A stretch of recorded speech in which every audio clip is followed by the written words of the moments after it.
I am a creative technologist. I study the latest technologies and then figure out how to use them to solve problems for my clients. So, what I do is right at the intersection of technology and problem solving. In my life, I've watched the rise of and made my own small contributions to the personal computer industry, the computer games industry, the internet, the mobile electronics industry, technology used for strategic planning, cryptocurrency, and now I'm studying the world of artificial intelligence, which is the next technological leap about to change all our lives.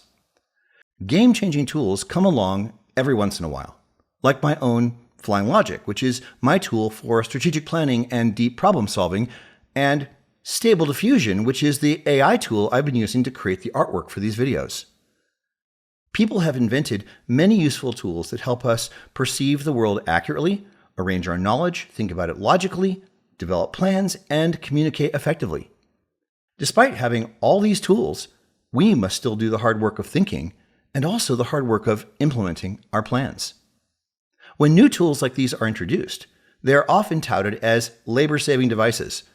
But do we really do less work now that we have automobiles, telephones, computers, the internet? Arguably, in our world of accelerating change, we end up doing more. So here's the secret.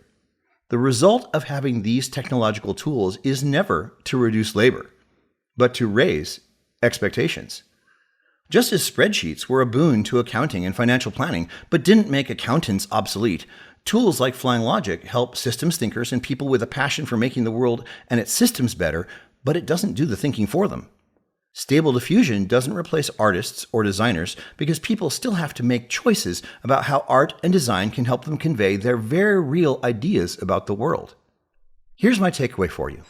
Technology keeps making things easier, but life was never supposed to be easy. The goal of living a good life has always and will always be a challenge.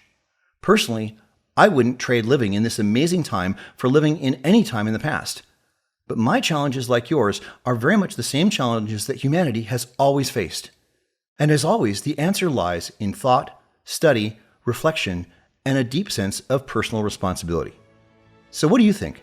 Leave a comment down below, like the video, subscribe, please share with your friends, and I'll see you tomorrow.